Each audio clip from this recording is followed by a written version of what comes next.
Hello everyone, welcome to the pre-secure for 17th अगस्त 2024। तो जैसा कि आपको पता है हम प्री सिक्योर में करते हैं 5 MCQ। All 5 MCQ are based on the current affairs. इसको करने के बाद आप अपना स्कोर कमेंट सेक्शन में ज़रूर लिखिए और लास्ट में जो भी फैक्ट्स आपको नहीं पता है उनका नोट्स ज़रूर बनाइए पीडीएफ से, जो कि आपको मिलेगा हमारे टेलीग्राम चैनल पे, जिसका लिंक मिलेगा डिस्क्रिप्शन बॉक्स में। So let's start with question number 1. Consider the following statement about EOS-08। ये क्या है? डायरेक्टली ऐसे ही क्वेश्चन आ सकता है एग्जाम में।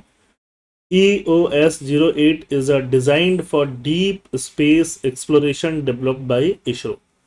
It was launched using the small satellite launch vehicle। Her satellite launch vehicle के लिए अलग से, हर तरह के सैटेलाइट के लिए एक लॉन्च व्हीकल होता है, स्मॉल सैटेलाइट के लिए स्मॉल सैटेलाइट लॉन्च व्हीकल होता है। One of its objectives include creating payload instrument compatible with the micro satellite बस।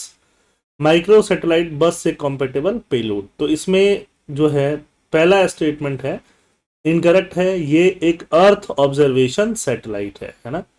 और यहाँ पे क्वेश्चन दिया हुआ है डीप स्पेस एक्सप्लोरेशन। तो अर्थ ऑब्जर्वेशन सैटेलाइट अलग है, डीप स्पेस को एक्सप्लोर करने वाला सैटेलाइट अलग होता है।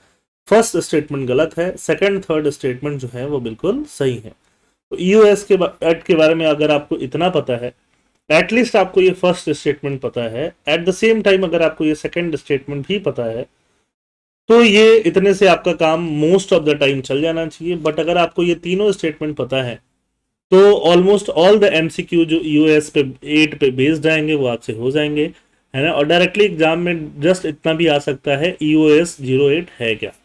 तो ये आपको यहाँ से पता होना चाहिए कि ये एक अर्थ ऑब्जर्वेशन सैटेलाइट है जिसको इसरो ने तैयार किया है। Question number 2, which of the following statement is correct regarding James Webb space telescope. James Webb space telescope is optimized primarily for infrared observation. Infrared observation के लिए क्या है, ऑप्टिमाइज्ड है। It was developed as a collaborative effort between NASA, ESA, Canadian space agency. ठीक है, ये भी सही है।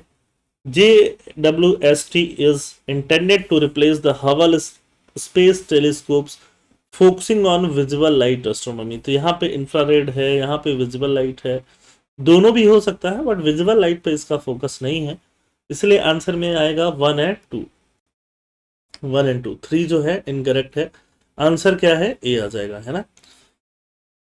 3 का क्वेश्चन का करते हैं, स्मॉल सैटेलाइट लॉन्च व्हीकल के बारे में पढ़ लेते हैं। Consider the following statement about ISRO's small satellite launch vehicle. SSLV is a 3-stage launch vehicle with all stages powered by liquid propulsion। तो जिसके सारे स्टेज लिक्विड प्रोपल्सन से पावर होते हैं, वैसा ही 3-stage लॉन्च व्हीकल है ये SSLV। SSLV इंक्लूड्स ए velocity trimming module, है ना, एज अ टर्मिनल स्टेज, मतलब जो 3 स्टेज के बाद आता है, विच यूजेस लिक्विड प्रोपल्सन। तो देखो, एक होता है लॉन्च व्हीकल, एक होता है सैटेलाइट। सैटेलाइट्स को लॉन्च करने के लिए एक लॉन्च व्हीकल होता है।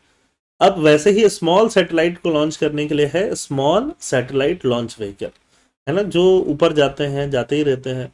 हर स्टेज में जब भी ऊपर जाते हैं तो प्रोपल्शन जो होता है उनका अलग तरीके से होता है। प्रोपल्शन मतलब प्रोपेल जो होते हैं आगे की तरफ, वो अलग तरीके से होते हैं। तो यहाँ पे बोल रहा है कि उसके लिए 3 stage powered by liquid propulsion. तो लिक्विड प्रोपल्सन नहीं होता है, तीनों स्टेज में सॉलिड प्रोपल्सन यूज हो रहा होता है। और 3 स्टेज के बाद चौथा स्टेज जो आता है उनको टर्मिनल स्टेज बोलते हैं, उसमें लिक्विड प्रोपल्सन का यूज होता है, जिसमें वेलोसिटी ट्रिम किया जाता है, वेलोसिटी कट किया जाता है, कम किया जाता है। तो पहला स्टेटमेंट गलत होता है, सेकंड स्टेटमेंट जो है सही है। SSLV is design to launch satellite weighing up to 500 kg तक आप स्मॉल सैटेलाइट बोल सकते हो। SSLV is capable of launching multiple satellite, बिल्कुल सही बात है। इंडिया इसी चीज के लिए तो जाना जाता है। 2 स्टेटमेंट, इसमें से आप फर्स्ट निकाल दो तो 2, 3, 4 आंसर से आ जाएगा, सी आंसर हो जाएगा। ठीक है, तो ये है आपका फर्स्ट स्टेज सॉलिड। सॉलिड का ही इसमें यूज हो रहा होता है, लिक्विड का यूज कहाँ पे होता है, ट्रिमिंग में होता है, जो कि टर्मिनल स्टेज है, 3 स्टेज के बाद होता है। फर्स्ट और सेकंड तो आपको पता होना ही चाहिए, थर्ड और फोर्थ भी अगर पता रहे तो अच्छी बात है, नोट्स जरूर बना लेना। Question number 4, how many of the following statement about the Indian government initiative under India AI mission. अब मिशन के नोट्स आप जरूर बनाते रहो, है ना, मिशन बहुत सारे होते हैं, कोई भी एग्जाम में आ जाता है। India AI mission, the government plans to procure 1000 GPU graphics processing unit to enhance the computing capacity in India. India में कंप्यूटिंग कैपेसिटी को इनहेंस करने के लिए गवर्नमेंट ने प्लान किया है कि 1000 ग्राफिक्स प्रोसेसिंग यूनिट को लेके प्रोक्योर करेगी, खरीदेगी। The GPUs will only be available to Indian startups approved by the government. ये नहीं है हर किसी के पास अवेलेबल हो सकता है, जिसको गवर्नमेंट ने अप्रूव नहीं किया उनके लिए भी। The India AI mission aims to support researcher, public sector agency, other approved entities with advance computing resources. बिल्कुल सही है। GPUs will be used to support the development of artificial intelligence technology across India. तो इसमें सिर्फ यही second statement गलत है, बाकी तीनों स्टेटमेंट सही हैं। और यहाँ पे करेक्ट पूछा है, ये करेक्ट इनकरेक्ट हमेशा देखा करना, उस हिसाब से 4 का आंसर भी आपको सी मिल जाएगा। लास्ट क्वेश्चन की तरफ चलते हैं हम लोग। Last question is 5। Consider the following statement regarding maritime routes. Maritime मतलब मरीन रूट्स की बात हो रही है, सी रूट्स की बात हो रही है। The Suez Canal connect the Mediterranean Sea with the Red Sea, बिल्कुल सही बात है। Allowing ship to travel between Europe and Asia without navigating around Africa. हाँ, अफ्रीका जाने की जरूरत बहुत ज्यादा नहीं पड़ती है, अफ्रीका को नेविगेट करने की जरूरत नहीं पड़ती। Suez Canal separates the Asian continent from the Sinai peninsula. Suez Canal से सेपरेट करती है एशिया को फ्रॉम सिनाई पेनिनसुला को, है ना, अभी मैप में देखेंगे। Cape of Good Hope is located on the Atlantic coast of the Cape Peninsula in South Africa. Cape of Good Hope क्या है वो बताओ। Cape of Good Hope route connects Eastern Asia with Europe bypassing the African continent. ये चारों statement बहुत interesting है। अगर आपको ज्योग्राफी का नॉलेज होगा तो ही आप इसको कर पाओगे, अदरवाइज नहीं कर पाओगे। और मैप से रिगार्डिंग क्वेश्चन यूपीएससी एपीएससी में आएगा ही आएगा। इसका आंसर क्या मिलेगा आपको, इसका आंसर बी मिलेगा। पहले मैप देख लेते हैं, है ना। तो इसको बोलते हैं हम लोग सिनाई पेनिनसुला, इसको सिनाई। तो सिनाई पेनिनसुला आप देखोगे, ये रहा सुएज कनाल, ठीक है। सुएज कनाल अफ्रीका को अलग कर रहा है सिनाई पेनिनसुला से, ना कि एशिया को कर रहा है। तो ये बात ध्यान रख लो। ये रहा केप ऑफ गुड होप। तो केप ऑफ गुड होप से अगर हम अफ्रीका यूरोप से आएंगे तो अफ्रीका होते हुए तब किधर जाएंगे, एशिया की तरफ जाएंगे। तो केप ऑफ गुड होप जो है वो अफ्रीका के थ्रू होके हम लोग जाते हैं, और उसको नेविगेट कर, उसको हटाने के लिए छोटा रास्ता हमने सुएज कैनाल का निकाला था।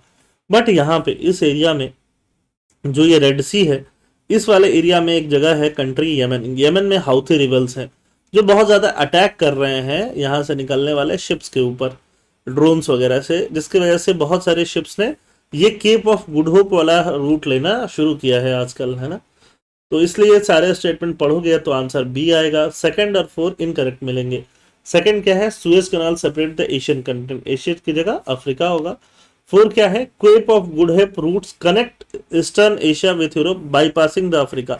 अफ्रीका को Cape of Good Hope bypass नहीं करता, उसी के साथ तो केप ऑफ गुड होप जुड़ा हुआ है। तो आंसर आपका 2 एंड 4 मिलेगा। फिफ्थ का आंसर डी मिलेगा, ठीक है। सॉरी, फिफ्थ का आंसर मिलेगा आपका बी। 1 एंड 3 जो है यहाँ पे सही मिलेगा। फर्स्ट सही है, थर्ड भी आपको सही है, 2 और 4 तो गलत मिलेगा, ठीक बात है। चलिए, तो इसी के साथ ही प्री सिक्योर का ये एपिसोड खत्म होता है। कमेंट में अपना स्कोर जरूर बताइए। थैंक यू, जय हिंद।